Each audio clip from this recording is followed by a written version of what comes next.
Entre o par-arranca de medidas para o recomeço da tão esperada normalidade, a Europa arrisca-se ao levantamento de algumas restrições, apesar dos números de casos de Covid-19 que se assistem por alguns países. Ainda assim, os Estados-membros daquela comunidade prevêem já para os próximos dias a reabertura das suas fronteiras com alguns países africanos. Eu não diria que a medida seria imprudente, mas eu aconselharia um pouco mais de cautela. Angola é um dos 11 países africanos autorizados a efetuar voos para o espaço europeu. A razão pela qual Angola se inclui nessa lista seletiva, onde se encontram países como a Namíbia, Uganda, a Zâmbia, o Ruanda, entre outros países que mereceram esse reconhecimento internacional, deve-se ao facto de Angola estar a tomar medidas assertivas no sentido de conter a propagação do coronavírus. No país, o olhar concentra-se na limitação de casos de Covid-19.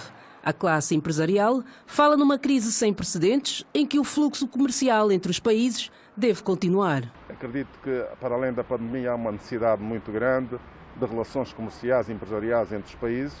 Portanto, os números estão a crescer, mas não é alarmante. Angola está a se portar bem, está a conseguir minimamente controlar a situação. É preciso ponderar, mas é preciso também avançar, dar um passo para frente. Apesar do reconhecimento, para alguns especialistas o facto impõe um olhar para várias direções, como o que pode representar em termos de custos a chegada de passageiros ao país nesta fase da pandemia. Portanto, eu acho que o Estado tem que criar um novo método, um novo paradigma, num sentido das pessoas que chegarem serem responsáveis, serem responsabilizadas. O mundo continua assolado por uma pandemia de alto contágio que coloca em causa a estabilidade das relações sociais e a sustentabilidade do tecido socioeconómico.